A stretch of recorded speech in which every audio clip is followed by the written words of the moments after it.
미래를 보는 창 JTB.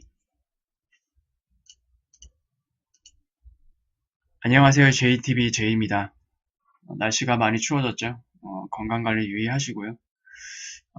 최근 유럽에 이제 많은 이야기들이 다시 나오기 시작을 했습니다. 어, 일단 최근에 발생했던 노란조끼 시위대에 마크롱이 무릎을 꿇었죠, 결국. 그래서 프랑스는 일단 그 노란조끼 시위로 인한 그 혼란이 한번 좀 한풀 꺾일 것 같아요. 그 외에 이제 이탈리아의 문제, 그리고 갑자기 수면 위로 떠오르고 있는 영국의 노딜 브렉시트 문제, 이런 것들을 이제 종합적으로 묶어서 2019년 유럽은 새로운 도전에 직면한다는 주제로 여러분들과 이야기를 풀어나가도록 하겠습니다. 일단 2019년에 유럽의 주요 이슈는 제가 총 3개로 요약을 했거든요. 일단 첫 번째로는 여러분들도 이제 알고 계시다시피 22의 양적 완화가 2018년 12월부로 최종 종료 선언이 되었습니다.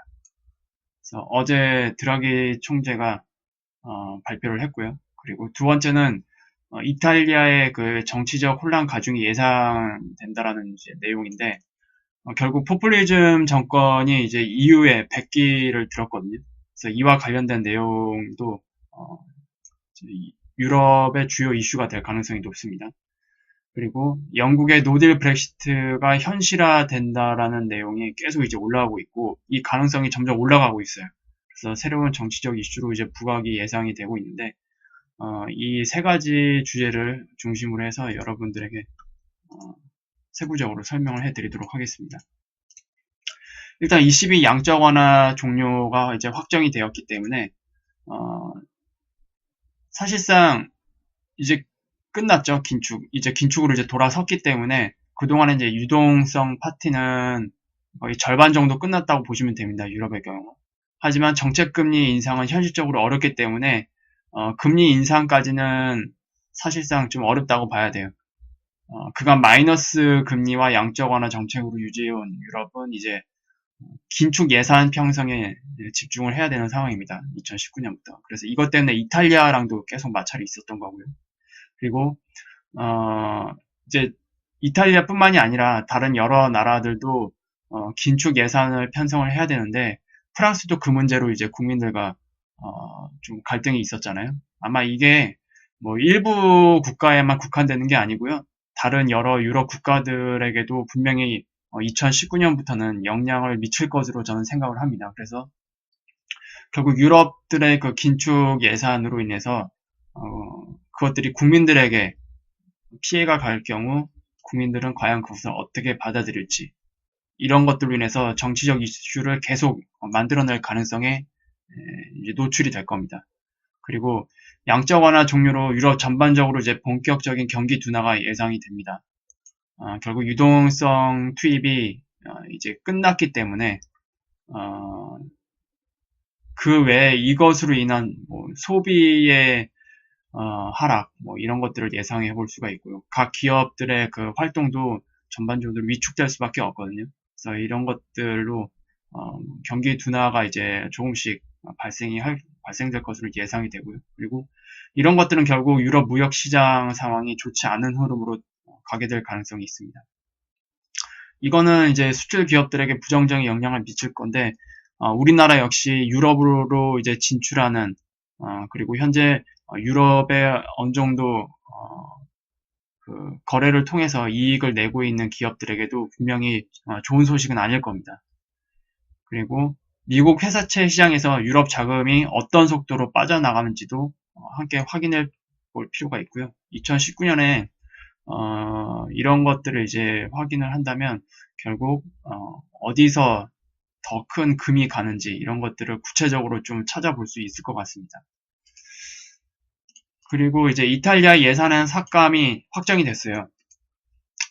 포퓰리즘 정권은 이제 이후에 백기투항을 했고요. 예산 편성을 GDP 대비 원래 2.4로 2.4%로 이제 제출을 했는데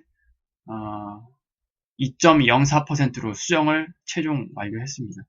그래서 이것을 보면은 기존 예산안에서 결국 15%를 삭감한 규모거든요. 2.4에서 2.04로 수정했다라는 얘기는 이 15%라는 수치가 정부의 예산안 규모로 봤을 때는 작은 수치가 아닙니다. 보통 뭐 3%, 4% 늘리는데도 엄청난 그 합의가 필요한데 15%나 삭감을 했기 때문에 이 포퓰리즘 정권 입장에서는 이것을 어떤 식으로 어떤 영역으로 이제 삭감을 진행을 해서 국민들을 납득시킬지 그거에 대한 고민이 이제 필요한 시점이 되겠죠.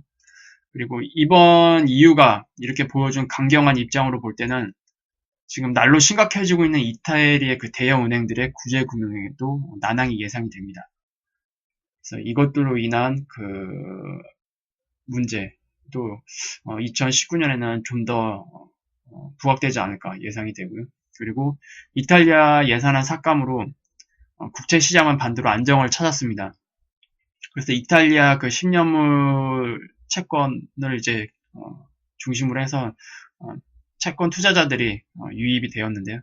그래서 결국 오늘 날짜 기준으로 10년물 금리는 2.968%입니다. 그리고 독일의 10년물 같은 경우는 0.282%인데 10년물 간의 이 금리 차는 2.686%로 3% 미만이 유지가 된 상태입니다.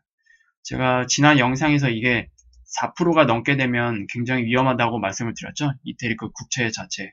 그래서 어쨌든 이번 정권이 2.04%로 이제 수정을 하면서 대외적인 그 시장 안정에는 도움을 주었지만 반대로 국익을 대변하는 포퓰리즘 정권이기 때문에 여기서 한 발 물러섰다라는 얘기는 결국 이 피해는 국민이 감수를 해야 된다라는 얘기가 되거든요. 그래서 이 예산 삭감이 어떤 수준으로 그리고 어떤 영역에 반영이 될지에 따라서 제2의 노란조끼 사태 여부가 결정될 것으로 저는 예상을 하고 있습니다. 그래서 2019년에는 이탈리아가 아마 가장 첫 번째로 노란조끼를 또 입지 않을까 조심스럽게 예상을 하고 있습니다. 그리고 세 번째 주요 이슈는 바로 영국의 노딜 브렉시트입니다. 이것이 지금 현실화될 가능성이 계속 높아지고 있는 상황이고요. 그리고 이 시한은 2019년 3월 29일 0시입니다. 만약에 이때까지 어떤 뭐 합의안을 도출하지 못하게 되고 바로 노딜 브렉시트가 결정이 나게 되면 영국은 금융위기에 빠질 수가 있습니다. 제가 이거를 8월 15일 16번 영상에서 언급을 해드렸거든요. 앞으로 노딜 브렉시트 이슈가 부각될 수 있다. 이런 위험성이 있다라고 언급을 해드렸고 결국 이 이슈가 수면 위로 올라오기 시작했어요. 사실상 영국은 남은 브렉시트 협상 기간 동안 얼마나 피해를 최소화할 수 있느냐의 정책 방향이 결정이 될 것 같습니다. 이 피해 없이 이 브렉시트를 한다 이거는 불가능하고요. 애초에 이건 불가능했습니다. 다만 이 피해를 최소한으로 할 수 있느냐 그런 방향으로 협상안을 만들 수 있느냐 이런 것들로 이제 집중이 될 텐데 과연 어떻게 될지 조금 지금 상황으로는 지금 어려워요. 되게 어렵고 EU에서도 굉장히 강경한 입장이기 때문에 메이 총리가 조금 고민이 많을 것 같습니다. 그리고 영국 정부는 노딜 브렉시트 계획을 원래 플랜 B로 잡았었거든요. 근데 플랜 B로 전환을 준비 중에 있습니다. 만약에 노딜 브렉시트로 이제 결정이 나게 되면 일단 파운드는 25% 폭락을 예상을 하고 있거든요. 시장에서. 하지만 25% 폭락 예상은 말 그대로 예상일 뿐이고요. 이보다 적게 될 수도 있고 아니면 이것보다 더 큰 폭락이 나올 수도 있습니다. 이 노딜 브렉시트가 현실화되면 이제 문제는 공급망이 이제 붕괴될 위험이 있거든요. 그래서 내년 초까지 뚜렷한 협상안이 나오지 않는다. 그러면 영국 국민들은 자체적으로 금사재기, 의약품 사재기, 생필품 사재기, 식량 사재기 등에 나설 수가 있습니다. 이런 것들은 결국 사회적 혼란이 이제 발생시키는 내용들인데요. 일단 3월 29일까지라고는 하지만 내년 초까지 나오지 않게 되면 불안하기 때문에 국민들 입장에서는 먼저 행동에 나설 수밖에 없어요. 그래서 이 문제도 조금 주목해 볼 필요가 있습니다. 그리고 또 하나 문제가 되는 것들은 바로 이거예요. 스코틀랜드가 독립 찬반 투표에서 그때 무산이 됐었죠. 그런데 노딜 브렉시트가 결정이 나게 되면 스코틀랜드는 다시 한번 독립 재추진을 가능성을 독립 재추진 가능성이 높아집니다. 그리고 북아일랜드도 역시 따라서 추진할 가능성이 굉장히 높아지죠. 사실상 이렇게 되면은 대영 제국은 분열이 되는 겁니다. 원래 있었던 민족 단위로의 국가로 다 분리가 되는 겁니다. 이것이 현실화될 경우 이제 이러한 이제 가능성이 있고요. 그리고 이제 유럽과 영국의 관계가 극단으로 이제 치닫게 됐겠죠. 이건 어쩔 수 없는 상황일 거로 봅니다. 그래서 유럽 자체적으로도 정치적 혼란이 굉장히 가중될 거예요. 그리고 이러한 것들은 또 유로화에 또 영향을 미치겠죠. 그래서 2019년에 굉장히 유럽 상황 자체만 보더라도 문제가 한두 가지가 아닙니다. 그리고 지금 그 노딜 브렉시트 관련으로 해서 그 파운드화 가치 있잖아요. 이것을 조금 금값에 대입을 해서 그 영국의 금값 차트를 제가 가져왔거든요. 이것은 이제 2008년 금융위기 이후에 영국 파운드화 기준의 금값 흐름입니다. 일단 영국 같은 경우에는 마찬가지로 국제금 시장에 똑같은 흐름을 보였었죠. 이때까지만 해도. 그리고 2016년 브렉시트 투표로 인해서 결국 브렉시트가 결정이 났잖아요. 그래서 금값이 치솟습니다. 그리고 이 과정에서 파운드화 가치가 하락하게 되죠. 그러니까 이렇게 파운드 가치로 측정한 금값이 오르게 된 겁니다. 그리고 기술적으로 보면은 이러한 그 하락 추세를 돌파를 했어요. 하나, 둘, 셋, 넷, 5개의 파동, 충격 파동으로 이제 돌파를 했기 때문에 이제 이 충격 파동, 5개의 충격 파동이 모두 나왔기 때문에 지금은 이 충격 파동, 이 상승에 대한 조정 기간입니다. 그리고 지금의 조정은 이런 식으로 단기 하락 추세에 계속 이제 머물고 있고요. 노딜 브렉시트로 이제 가닥이 잡히게 되면은 아무래도 이 추세를 뚫고 가겠죠. 그렇게 되면은 이런 식으로 두 번째 상승이 또 나오게 되는 겁니다. 두 번째 상승은 굉장히 조금 강력하게 나올 수밖에 없거든요. 엘리어트 파동의 그 3파 특징은 가장 짧을 수 없다라는 규칙이 적용되기 때문에 대부분 3파가 나오기 시작할 때는 굉장히 급격하게 상승 추세를 만듭니다. 그렇다라는 얘기는 파운드화 가치가 굉장히 떨어진다라는 얘기가 되겠죠.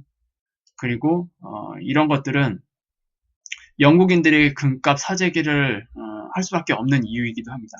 이 시기에 브렉시트 투표로 인해서 파운드 가치가 절하가 됐잖아요. 이 시기에도 영국 시장 자체에서는 국민들이 금을 사는 사람들이 굉장히 많았었어요. 근데 이번에는 투표로 이렇게 만들었는데 투표가 아니라 실제로 브렉시트로 이제 결정이 나게 되면은 이것은 이제 현실적인 문제죠. 이때는 브렉시트는 결정이 됐지만 잘 합의해서 나올 거다. 뭐 이런 의견들이 굉장히 우세가 있었잖아요. 근데 그 기대와는 이제 정반대로 흘러가고 있기 때문에 실제로 영국 국민들이 느끼는 체감상으로 볼 때 충분히 금값 사재기가 나올 수가 있습니다. 노딜 브렉시트로 이제 결정되는 그런 흐름으로 갈 경우.